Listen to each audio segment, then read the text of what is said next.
বিসমুল্লাহির রহমানির রহিম। তোমরা হয়তো সবাই জেনে গেছো যে যদি পরিস্থিতি এরকম থাকে, এরকম মানে এখন যেরকম করোনা ভাইরাস ধরা পড়তিছে, এরকম যদি থাকে অর্থাৎ উন্নতি যদি না হয়, ভালোর দিকে যদি না যায়, তাহলে স্কুল কলেজ হয়তো লং টাইম বন্ধ হতে পারে। এখনই যে মানে যে বন্ধ দিয়ে দিছে লং টাইম এটা না। এখন যদি স্কুল কলেজ বন্ধ হয় তাহলে আমাদের শিক্ষা ব্যবস্থা কী হবে, কোন দিকে যাবে, এগুলো এখনও হয়তো আমরা পাইনি, হয়তো পেয়ে যাব এক সপ্তাহের মধ্যে। তারপরে অনেকে হয়তো ভাবতে পারে যে আমার তো স্কুল কলেজ অনেকদিন বন্ধ, আমার লেখাপড়া করা লাগবে না। এই ভাবনাগুলো ভাবার দরকার নেই, তোমরা কন্টিনিউ লেখাপড়া করতে থাকো। কারণ একটা জিনিস, আমরা যেহেতু লং টাইম বাসায় থাকবো, আমাদের মনের উপর একটা প্রভাব পড়বে, কোনো কিছু ভালো লাগবে না। এই জন্য কন্টিনিউ লেখাপড়াটা করতে থাকো। আর পড়তে থাকো, যে পরিবেশই হয় আমরা সব কিছু তো বুঝতেই পারবো কখন কী হচ্ছে। আর বাসার বাইরে বেশি যাওয়ার দরকার নাই। আমরা যেটা করতেছিলাম সেটা হচ্ছে 2.1 করতেছিলাম। 2.1-এর 10 নাম্বার পড়ছিলাম আমরা, 12 পর্যন্ত HW দিয়েছিলাম, সবাই করে দিছে, কারো কোনো সমস্যা নাই। আমি 13 নাম্বারটা করব। 13 নাম্বারটা যেটা বলছে, কোনো আসল 3 বছরে মুনাফা আসলে এত টাকা এবং 5 বছরে মুনাফা আসলে এত টাকা হলে আসল এবং মুনাফার হার নির্ণয় করতে বলছে। তাহলে কোনো আসল 3 বছরে মুনাফা আসলে এত টাকা। তাহলে এখানে আমরা প্রথমে লিখব আসল যোগ 3 বছরের মুনাফা। আসল যোগ 3 বছরের মুনাফা, আগে 5 বছর নিতে হবে, সরি। আসল যোগ 5 বছরের মুনাফা সমান কত টাকা? সমান হচ্ছে 1830 টাকা। আসল প্লাস 3 বছরের মুনাফা ইকুয়াল টু কত? 15,1,5,7,8 টাকা। 1,5,7,8 টাকা। তাহলে আবার খেয়াল করো, এখানে যেটা বলছিল কোনো আসল 3 বছরে মুনাফা আসল, 3 বছরে মুনাফা আসল, এই কথার অর্থ হচ্ছে এর মধ্যে আসছে হচ্ছে আসল যোগ 3 বছরের মুনাফা। আবার 5 বছরে মুনাফা আসল এত টাকা, 5 বছরে মুনাফা আসল এত টাকা, এই কথার অর্থ হচ্ছে আসল যোগ 5 বছরের মুনাফা, আসল যোগ 5 বছরের মুনাফা। তাহলে এখন আমরা যদি এটা বিয়োগ করি, এটা এটা এখানে বিয়োগ চিহ্ন আসবে, এখানে আসবে, এখানে আসবে, এই আসল আসল কেটে যাবে। এখন এই 5 থেকে 3 গেলে কত থাকে? 2। তাহলে 2 বছরের মুনাফা বিয়োগ করো, 2 হাতে 1, 8, 8 5 13 হাতে 1, 6 7 8 এত টাকা। এখন আমরা এখান থেকে আমরা 3 বছরেরটা বের করব, কারণ আমরা আসল বের করতে বলছে আমাদের 3 বছরের। কারণ আসল এবং আসলের সাথে কি আছে? মুনাফা আছে। এখন আমি 3 বা 5 বছরের মুনাফা যে কোনো একটা বের করলেই আমি ওই মুনাফাটা বাদ দিয়ে দিতে পারবো। এই জন্য আমি এখান থেকে 3 বছরের মুনাফাটা বের করি। তাহলে 2 বছরের মুনাফা এত, তাহলে 1 বছরের মুনাফা অবশ্যই কম হবে। তাহলে 3 বছরের মুনাফাটা হবে 2+2 × 3/2 এত টাকা, ইকুয়াল টু 2 × 2, 2 2 × 4, 6 2 × 12, 3 7 8 হাতে 1, 3 2 6 7, 3 এত টাকা। আবার আসল যোগ 3 বছরের মুনাফা, আসল যোগ 3 বছরের মুনাফাটা কত? 1 5 7 8 এত টাকা। তাহলে এখান থেকে আমরা বিয়োগ দিতে পারবো 3 বছরের মুনাফাটা, 3 বছরের মুনাফা 3 7 8 এত টাকা। এটা এটা বিয়োগ, তাহলে এখান থেকে এটা এটা চলে যাবে, তাহলে থাকবে কত? আসল, আসল সমান 0,021 এত টাকা। তাহলে আসল কত পাইলাম? 1200 টাকা পাইলাম। আর মুনাফা কত পাইছিলাম? 3 বছর মুনাফা কত? 378। আর আসল কত পাইছি? 1200। এরপরে আমার আবার বের করতে বলছে মুনাফার হার, এরপরে বের করতে বলছে আবার মুনাফার হার।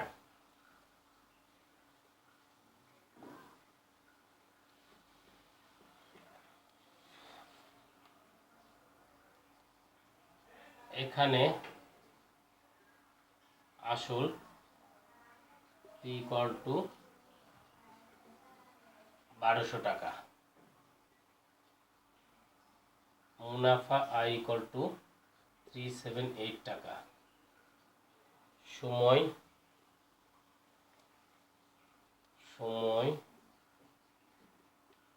এন ইকুয়াল টু 3 বছর, সময় এন ইকুয়াল টু কত? 3 বছর।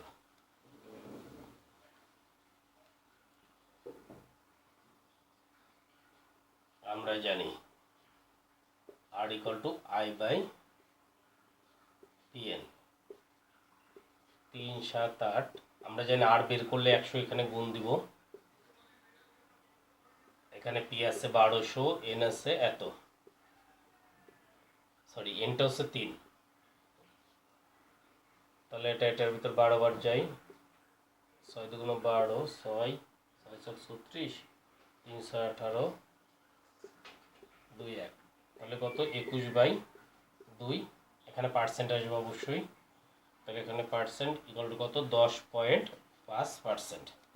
এটা ছিল আমাদের কত নাম্বার?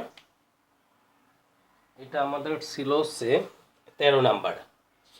13 নাম্বারটা গেল, 13-র পরে 14 নাম্বারে যেটা বলছে, 14 নাম্বারটাও পারবা না, 14 নাম্বারটা আমি করে দিই।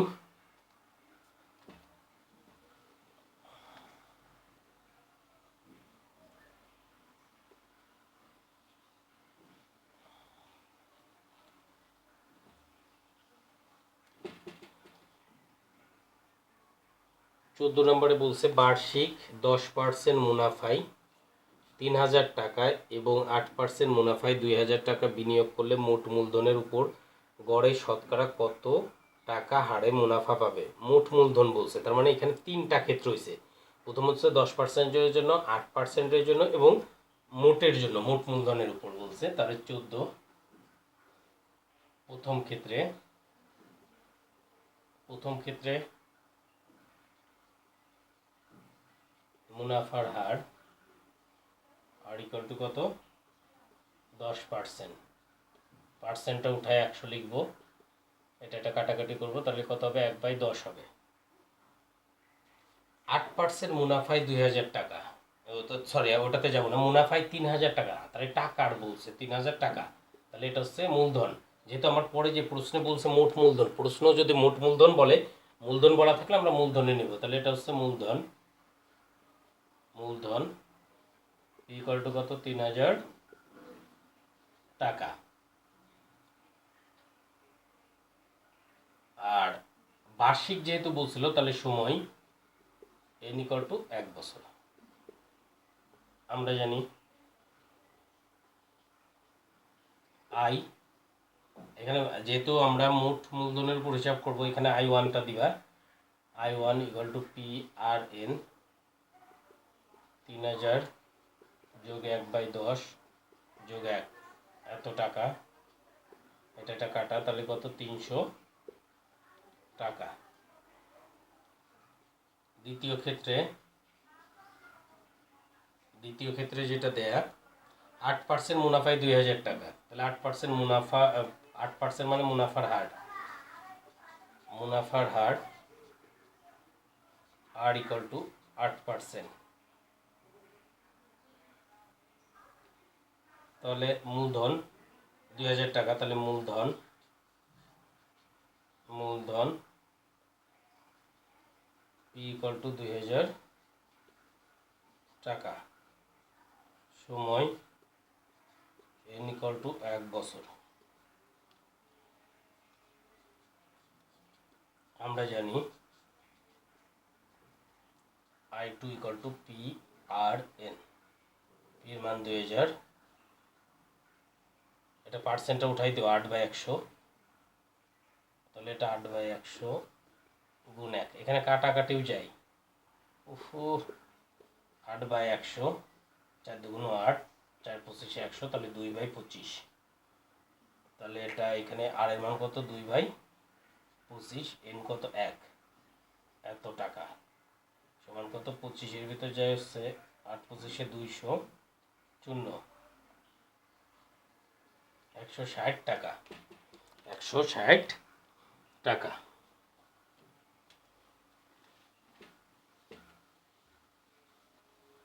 তৃতীয়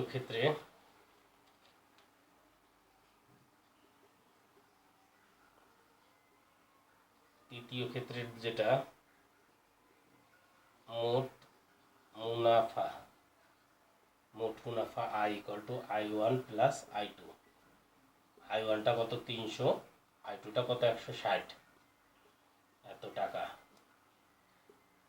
460 টাকা। মূলধনটা কত, মোট মূলধন,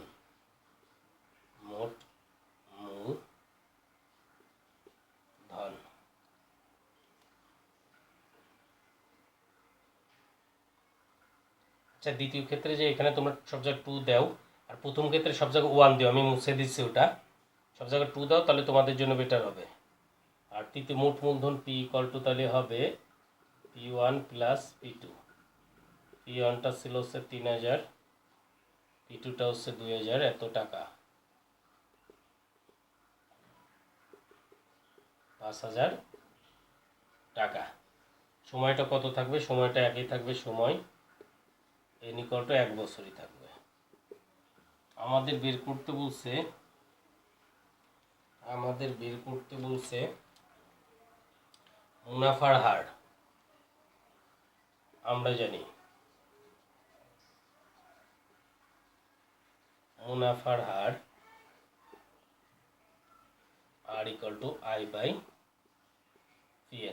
আয়ের মান কত, এটা গুণ 100, পির মান কত 5000, n এর মান কত, এত বছর। এখান থেকে এটা কাটা, এটা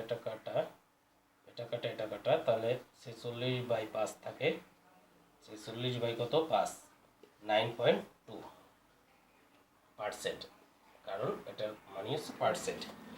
তোমরা করবা হচ্ছে 16 নাম্বার পর্যন্ত, 14 থেকে 16 করবা। যদি কেউ কোনোটা না পারো আমাকে বলবা, আমি ওটা সলভ করে দেব। তারপরে যাও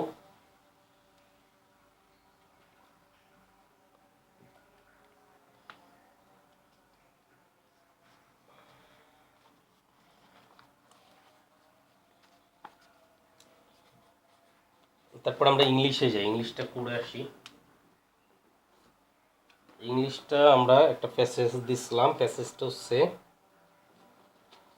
শামিমা মিজারিয়া, অর্থাৎ শামিমার দুর্দশা।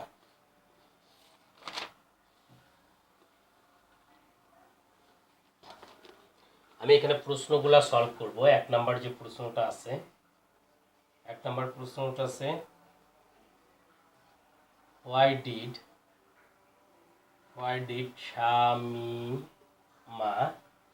why did Shamima leave her husband?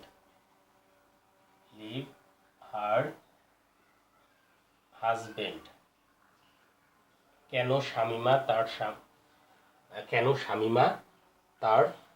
Shamima তার স্বামীকে ত্যাগ করেছিল।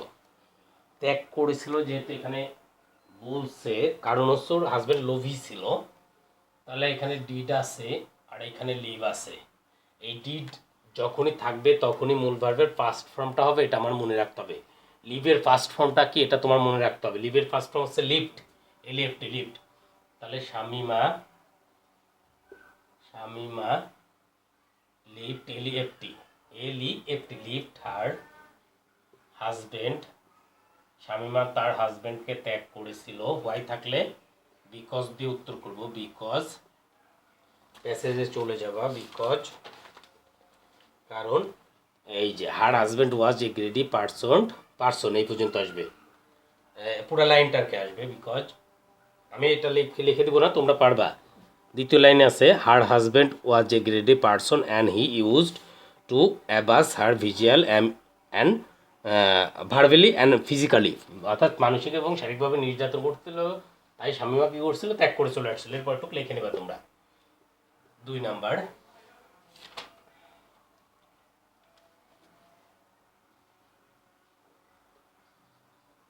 হোয়াট টাইপ, কি ধরনের, বা কি প্রকারের, প্রকার আসবে হচ্ছে যখন কোনো বস্তু বুঝাবে, আর মানুষ বললে কি ধরনের আসে। দ্য টাইপ অফ ম্যান, কি ধরনের মানুষ, কি ধরনের মানুষ। ওয়াজ হার হাজব্যান্ড, তার হাজব্যান্ড কেমন মানুষ ছিল, তার হাজব্যান্ডের প্রকৃতি ছিল, উনি সাদা সিধে ছিল, কালো ছিল, ফর্সা ছিল, লম্বা ছিল, গোন্ডা ছিল, উনি লোভী ছিল। তাহলে what type of man was, sorry, Shamima husband, Shamima's husband. বা এখানে দিছে, এই প্রশ্ন দিছে হার হাজব্যান্ড, প্রশ্ন দিছে হার হাজব্যান্ড, কিন্তু আমরা যখন প্রশ্নের উত্তরটা করব তখন অবশ্যই নামটা আনবো। তাহলে শামি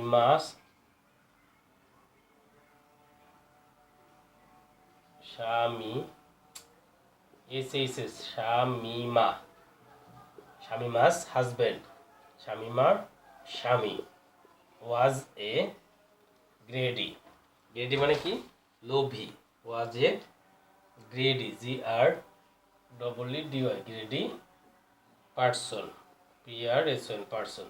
শামিমার হাজব্যান্ড ছিল একজন লোভী মানুষ। 3 নাম্বার,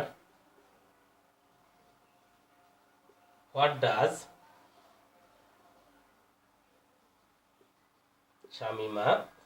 শামিমা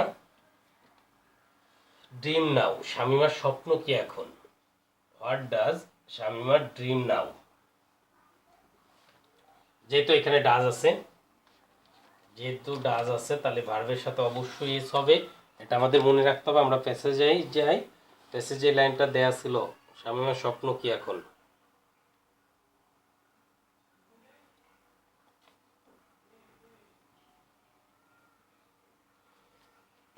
তৃতীয় 3 number para, Shamima has a dream now, a dream to do someone for the helpless people. Shamima এখন একটা স্বপ্ন আছে অসহায় মানুষের জন্য কিছু করার স্বপ্ন। তাহলে শামিমার স্বপ্ন কি, শামিমা হ্যাজ এ ড্রিম,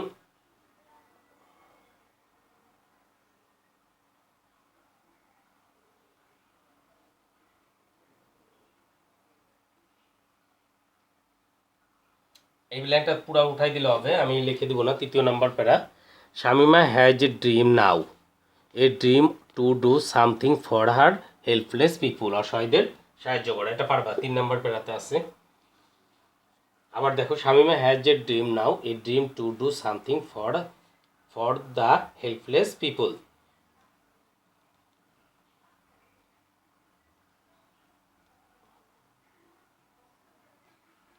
তারপর আমরা চলে যাব 4 নম্বর প্রশ্নে। 4 নম্বর প্রশ্ন বলছে, what are the thing that she product in the organisation. What are the thing, what are the thing that she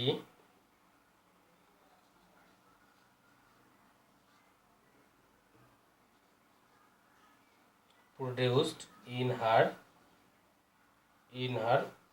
organization.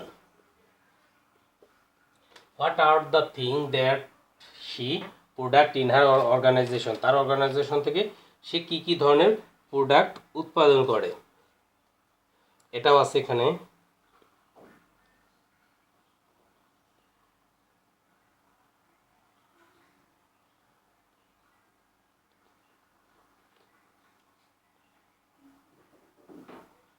তাহলে এখান থেকে লিখবা, উত্তরটা এখান থেকে শুরু হবে।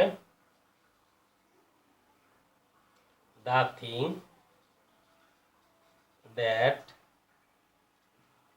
She product in her organization আর দিয়ে তারপর নামগুলো আসবে, আর দিয়ে এখানে দেয়া আছে 3 পিস, ওইগুলো যেন 3 piece dresses for the woman and fatua for the man. 3 piece dresses for women and fatuas for men, এটুকু লিখে দিলে হয়ে যাবে। এই 4টা প্রশ্নই থাকবে ইংলিশের।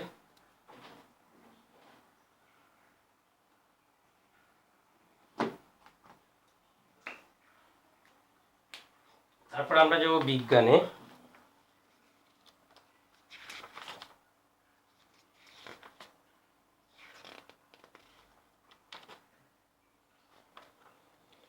অভাবজনিত রোগ হচ্ছে খনিজ লবণের। Part 9 rickets. দেহে ভিটামিন ডি এর সঙ্গে ক্যালসিয়াম শোষিত হয়।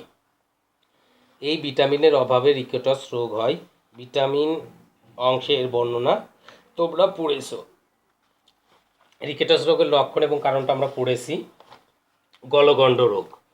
গলগণ্ড রোগ মানে গলাটা ফুলে যাওয়া আর কি। গলগণ্ড রোগকে ঘ্যাক বলে। আমরা দেশের উত্তরাঞ্চলে বিশেষ করে রংপুর, দিনাজপুর, জামালপুর এবং ময়মনসিংহ এই রোগের প্রকোপ বেশি। যখন আমাদের রক্তে কোনো কারণে আয়োডিনের অভাব ঘটে তখন গলায় অবস্থিত থাইরয়েড গ্রন্থি ক্রমশ আকারে বড় হতে থাকে, গলা ফুলে যায়। একে গলগণ্ড বা ঘ্যাক বলে। এই রোগের লক্ষণগুলো নিম্নরূপ: থাইরয়েড গ্রন্থি ফুলে যায়, শ্বাস নিতে কষ্ট হয়, শ্বাস প্রশ্বাসের সময় শব্দ হয়, গলার আওয়াজ ফ্যাঁসফেঁসে হয়ে যায়, গলা অস্বাভাবিক হয়, খাবার গিলতে কষ্ট হয়, আক্রান্ত ব্যক্তি অবসাদ বা দুর্বলতা বোধ করে। প্রতিকার: রোগের প্রাথমিক অবস্থা আয়োডিনযুক্ত লবণ খাপ, সামুদ্রিক মাছ, মাছের তেল, সামুদ্রিক শৈবাল ইত্যাদি খাওয়ার অভ্যাস গড়ে তুলতে হবে। প্রয়োজনে ডাক্তারের পরামর্শ নিতে হবে। তাহলে তোমরা গলগণ্ড রোগটা পড়বা, গলগণ্ড রোগ। এরপর আমরা চলে যাব সমাজে। সমাজে আমি প্রথম অধ্যায় ছিলাম, কালকে একটা পড়া দিছিলাম, আজকে একটা প্রশ্ন পড়া দিব। বলো।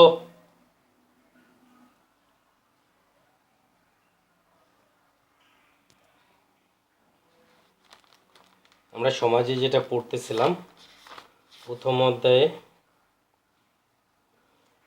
ইকলিম পর্যন্ত পড়ছিলাম, তারপরে একটু রিডিংটা পড়ে নিই। এই ইকলিমগুলো উত্তর বাংলায় লক্ষ্ণৌতি, পশ্চিম বাংলায় সাতগাঁও এবং পূর্ব বাংলায় সোনারগাঁও নামে পরিচিত। অর্থাৎ এক এক জায়গায় এক একটা। ভেরি ভেরি ইম্পর্টেন্ট, আন্ডারলাইন করে নাও নৈবিত্তিকের জন্য। 1338 সালে সোনারগাঁয়ে শাসনকাল।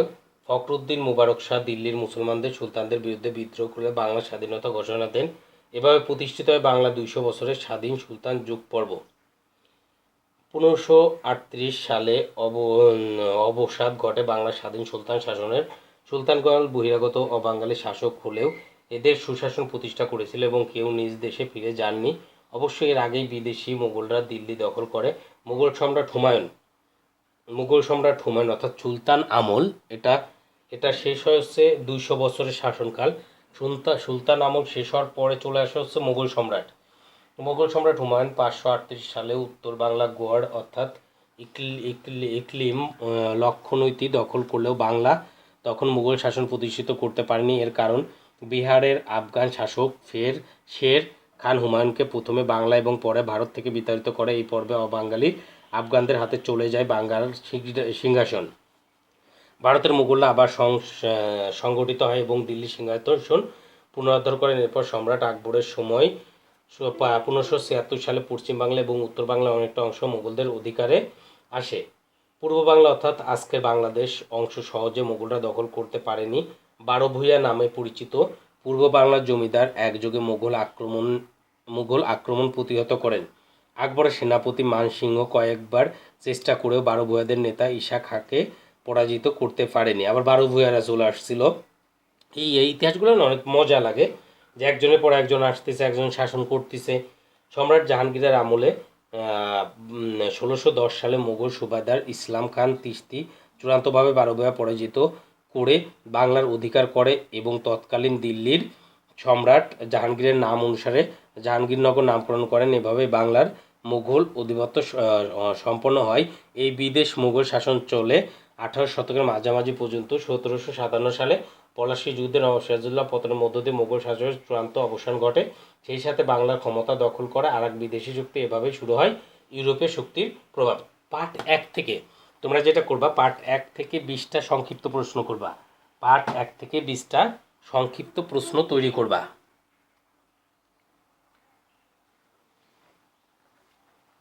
এরপরে আমরা ধর্মে যেটা যাব, ধর্মে আমরা পড়তেছিলাম পার্ট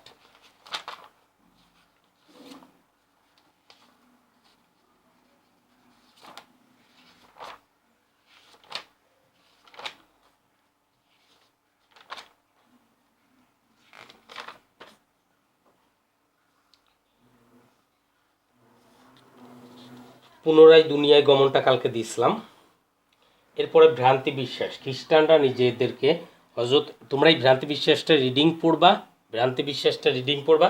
এখান থেকে 10টা সংক্ষিপ্ত প্রশ্ন আমাকে লিখে দেবা, কারণ এখানে কোনো কিছু এরকম কঠিন কিছু নাই। বাই, সবাই ভালো থেকো, লেখাপড়ার মধ্যে থেকো।